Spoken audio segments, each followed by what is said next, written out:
Boa tarde, mulheres abençoadas, mulheres cheias do Espírito Santo. Hoje nós estamos iniciando a semana 8, a última semana do nosso devocional.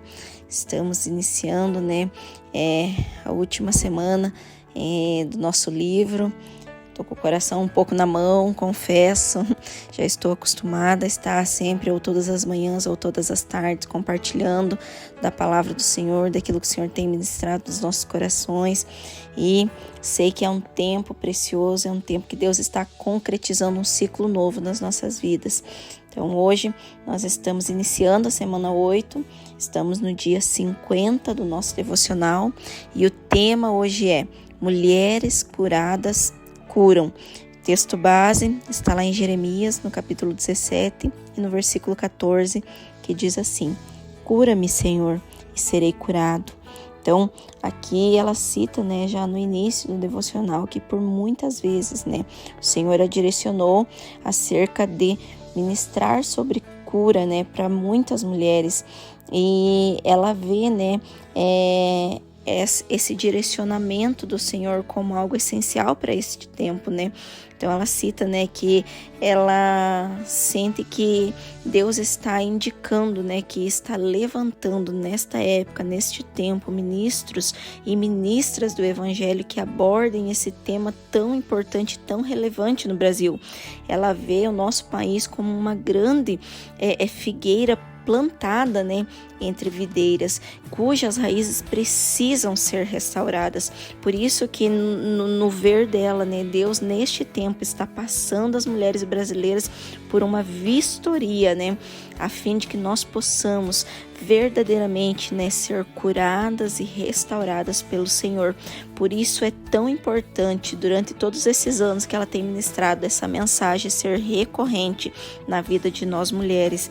E ela cita, que para nós sermos restauradas, nós necessitamos entender as estações divinas e nós precisamos aprender a identificar em qual estação nós nos encontramos.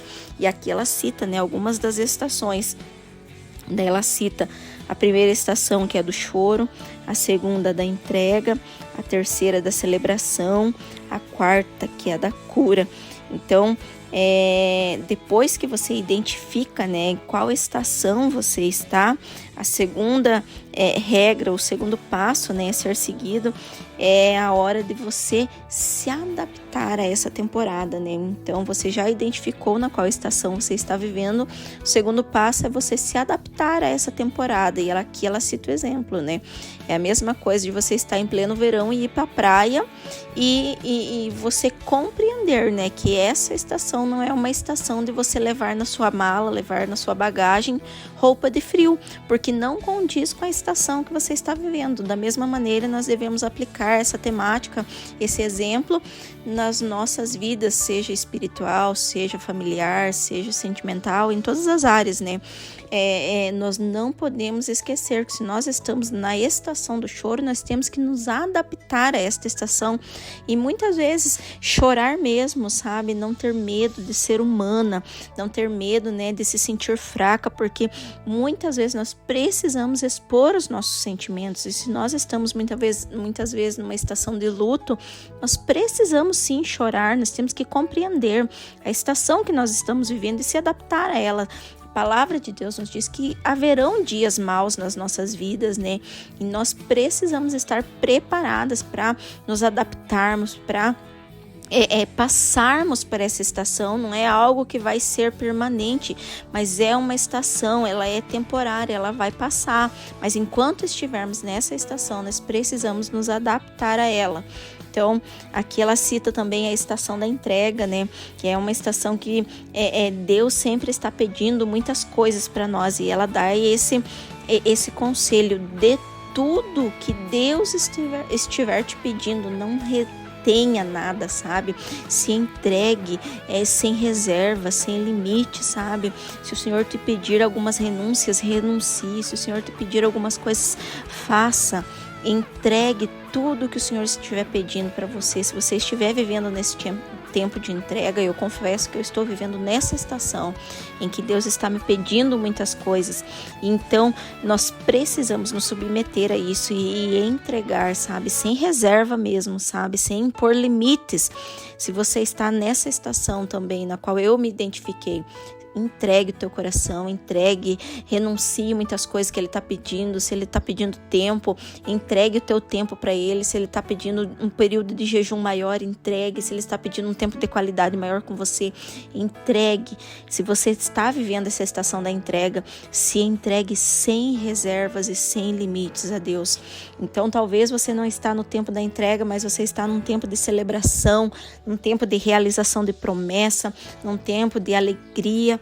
E a palavra de Deus para você é: desfrute desse tempo, aproveite esse tempo, seja grata, sabe? Se alegre em Deus. A palavra de Deus nos diz que o reino de Deus é constituído de paz, justiça e alegria no Espírito. Então, a alegria no Senhor, a alegria no nosso Espírito faz parte do reino de Deus. Então, se você está neste momento, nessa estação de celebração, se alegre em Deus, sabe? Seja grata por realizações de promessas, por rompimentos na sua vida, sabe? Por avançar em Deus. Se você está vivendo nesse tempo de conquista, celebre, aproveite cada minuto e engrandeça o nome do Senhor. Se você está passando pela estação da cura, se prepare para este processo, sabe? Se submeta a este tempo, sabe? Obedeça a voz do Espírito Santo, obedeça a palavra de Deus na tua vida. Talvez essa fase de cura, né, seja a fase que nós mais ficamos receosas.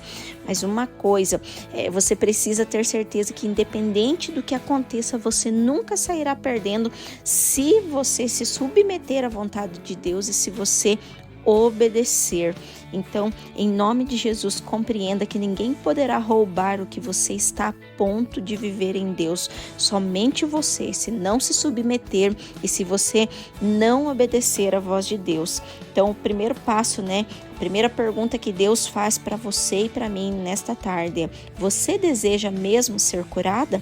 E aqui ela cita, né, um exemplo que Jesus também fez essa pergunta para um paralítico, né? E essa pergunta pode parecer até um pouco estranha, né? Mas se nós começarmos a olhar alguns exemplos bíblicos e alguns exemplos que nós mesmos vemos, né, no dia a dia, e aqui ela vai citar alguns exemplos que ela mesma presenciou, né, na igreja no qual ela é líder, né?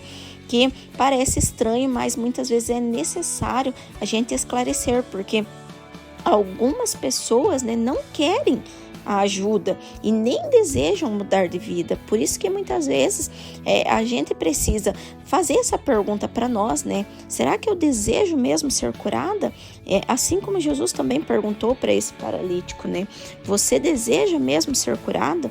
Então ela cita, né, até um exemplo de uma mulher que ela encontrou no sinal e ela viu, né, que aquela mulher estava fumando, que aquela mulher estava muito magra e que ela estava pedindo dinheiro, né? E então ela ofereceu ajuda para ela e ela disse assim: venha cá, eu quero colocar você em uma casa de recuperação. E para surpresa dela, né, na hora a mulher pegou e respondeu: ó, moça, tchau, tchau, deu as costas e saiu, né? Então, ela preferia continuar naquela estação, ela preferia continuar como ela estava. Ela não aceitou ajuda, ela não quis sair daquela vida. Então, o primeiro passo que nós precisamos compreender para que nós sejamos curados é que se nós queremos verdadeiramente que isso aconteça nas nossas vidas. Então, ela fala assim: o primeiro fato é você ter certeza de que você realmente quer ser curado. Então, nós precisamos perguntar se eu desejo mesmo ser curada, parar de dar justificativa e perguntar para nós mesmos, fazer aquelas perguntas sinceras: será que eu quero mesmo ser curada nessa área? Ou será que eu fico dando desculpa e me vitimizando para permanecer nessa vida? Então, pergunte para você mesmo: talvez você não foi curado porque você não quer ser curado. Então, o primeiro passo é você ter certeza que você quer ser curada. O segundo passo é você estar preparada para renunciar a algumas coisas para que você viva o processo genuíno de cura na sua vida. Então, aqui ela cita, né, um exemplo que ela viveu na igreja, que ela é líder, né, que ela fala assim que tinha uma mulher, na igreja dela que sofria muito tempo com o marido, que era um alcoólatra, e ele era inflexível, alguém difícil de lidar. E todos que conheciam a história daquela mulher, né, vinham e ficavam consolando ela, né, e ela nunca escondia sua tristeza. Até que um dia ela observou isso e ela começou a orar. E ela cita, né, o que aconteceu? E num belo dia, o esposo dessa mulher foi até a igreja e falou que ele queria mudar de vida. E o homem estava tão feliz que ele foi até abraçar, né, o marido da pastora Viviane Martinella com a maior alegria. E algo que surpreendeu ela, né, que a mulher não ficou radiante. A mulher não ficou feliz com essa decisão do marido e que ela percebeu que a reação da mulher foi um sorriso meio amarelo, sabe, no rosto. E com o passar do tempo, ela observou que ela não viu mais o casal na igreja. E qual que é a conclusão que ela tirou com tudo isso que ela viveu? É que existem algumas pessoas que infelizmente preferem continuar no papel de vitimismo, que preferem continuar no papel de pobre coitada. Por quê? Porque não querem mudar de vida, porque mudar dá trabalho, mudar exige renúncias. E esse é o segundo passo para que nós possamos viver algumas curas nas nossas vidas. Nós precisamos renunciar muitas coisas, renunciar à zona de conforto, renunciar ao orgulho, renunciar ao vitimismo. Você está disposta disso para ser curada? Essa é a segunda pergunta que o Senhor está fazendo nesta tarde para você. Então, se você estiver disposta a renunciar muitas coisas na sua vida, pode ter certeza que Deus vai iniciar um processo de cura na sua vida. O terceiro passo para você ser curada é que você precisa prosseguir no lado do mestre. Então, aqui ela cita, né, um outro exemplo, né, em que Jesus, numa certa ocasião, ele pergunta a um cego, né, o que queres que eu te faça? E, mais uma vez, né, não parece ser uma pergunta inteligente e soa até que estranho, né? Você perguntar para uma pessoa cega, o que você quer que eu faça? E é bom a gente esclarecer, porque tem pessoas, que nem nós comentamos anteriormente, né, que apesar da dificuldade, da deficiência ser visível, muitas vezes elas não querem sair dessa zona de conforto, elas não querem sair desse lugar de vitimismo, de coitado, né? E por isso é importante, e eu creio que seja isso que o Senhor estava querendo gerar no coração, né, dessas pessoas, no qual ele pergunta, né, esse tipo de situação, né? Ele quer saber qual é a real intenção do coração, e ele faz essa pergunta a esse cego, né, o que queres que eu te faça? E nessa época, né, ela até destaca aqui que uma das coisas interessantes, né, de você estudar é que nesse tempo, as pessoas que tinham algum tipo de deficiência, sejam os cegos, sejam os paralíticos, sejam os mudos, né? Eles tinham alguns benefícios. Eles eram amparados por lei, que alguns benefícios por conta, né, de não ter esse processo que hoje tem nos nossos dias de inclusão, né? De ter inclusão nas empresas, né? De pessoas portadoras de deficiência. Naquela época não tinha isso. Então, as pessoas eram amparadas, os deficientes eram amparados legalmente, e as pessoas tinham que muitas vezes, que nem nós lemos lá Pedro e João, né, aquela frase bem famosa, né, prata e ouro eu não tenho, mas o que eu tenho eu te dou, levanta e anda. Eles falaram isso para um aleijado que estava na porta do templo, né, pedindo esmolas. Então as pessoas tinham meio que uma obrigação, era um direito de quem era portador de alguma deficiência ser amparado por lei, para que as pessoas pudessem ajudar devido não ter esse programa de inclusão que hoje nós temos, né, nas empresas. Então eles eram amparados e eles tinham alguns benefícios, e é bom a gente falar sobre isso, porque isso muda totalmente, né, a nossa perspectiva quanto a história, né, quanto o porquê Jesus perguntava isso para as pessoas, né. Então eles tinham alguns benefícios, como não pagar impostos, e eles recebiam dinheiro sem trabalhar, né, seja de esmola, seja de algum outro tipo de caridade, né, eles recebiam e não precisavam trabalhar, até porque não tinha, né, esse programa de inclusão que hoje nós temos nos nossos dias, né.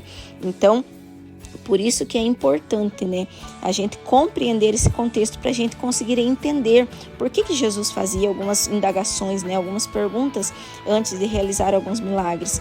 Então, aquele homem, ele não queria mais viver daquele jeito. Aquele homem, no seu interior, ele realmente desejava ser curado. Então, ele estava disposto, né, a abrir mão de todos aqueles privilégios, de todos aqueles benefícios, porque o desejo do coração dele era realmente alcançar a cura. Então, quando ele recebeu a cura, ele abandonou, né, a estrada que ele ficava ali em Jericó e ele começou a seguir Jesus. Então, hoje o Senhor está falando para nós também que Ele deseja curar-nos, né? Só que nós precisamos aprender que nós precisamos compreender a necessidade de caminharmos com Ele. Não é só receber a cura e deixar Jesus e seguir outros trajetos. O Senhor deseja que nós tenhamos um relacionamento com Ele. Ele não deseja só nos curar, mas Ele quer que a gente aprenda a caminhar com Ele. Então, em nome de Jesus, eu quero que você não se esconda mais se você está nesse processo de cura. Eu quero que você se permita viver esse processo, que você permita que Deus adentre o teu interior e que Ele possa sim restaurar todas as áreas da tua vida que precisam haver cura, precisam haver restauração para que você seja frutífera. Então, você é uma pessoa que nasceu para dar frutos para a glória de Deus. Então, em nome de Jesus, passe por esse processo, confie no Senhor. E aqui ela fala, né, algo que eu achei bem interessante e que é bom nós destacarmos. Você já viu uma pessoa que conviveu durante muito tempo com várias limitações e de repente foi curada por Deus? Eu creio que todas nós já vivemos ou já vimos pessoas, né, assim. Então, é um processo muito intenso, né? Então, ela cita, né, que ela conheceu algumas pessoas, né, que passaram por um processo de cura de câncer com anos de tratamento, e quando foram curadas, elas começaram a viver um novo tempo em Deus, um novo processo intenso em Deus, no qual o cabelo começou a crescer, o medo da morte começou a passar, e a pessoa decidiu viver o que ela nunca havia vivido. Então, tudo isso é possível porque lá atrás ela se permitiu passar pelo processo de cura, e quando nós nos permitimos passar por esse processo de cura e nós recebemos a cura no nosso interior, nós começamos a compreender que a cura, ela é contagiosa e ela nos permite viver coisas extraordinárias em Deus, no qual nós não queremos que só nós venhamos a desfrutar, mas nasce dentro de nós um desejo de que outras pessoas também vivam o que a gente está vivendo. É muito intenso.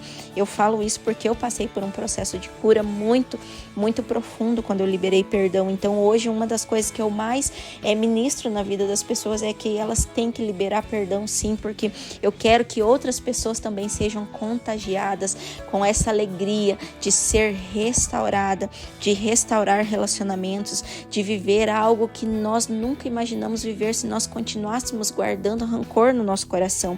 Então, a cura, ela nos habilita a realizarmos o que nós nunca fomos capazes de fazer.